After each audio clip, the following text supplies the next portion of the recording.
व्यालयज्ञसूत्रमिन्दुशेखरं कृपाकरं नारदादियोगिवृन्दवन्दितं दिगम्बरं काशिकापुराधिनाथ कालभैरवं भजे।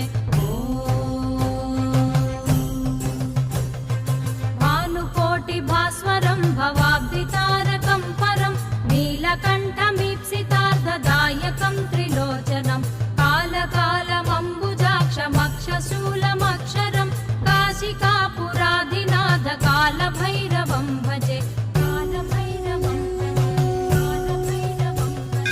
शूलटङ्कपाशदण्डपाणिमादिकारणं श्यामकायमादिदेवमक्षरं निरामयं भीमविक्रमं प्रभुं विचित्रताण्डवप्रियं काशिकापुराधिनाथ कालभैरवं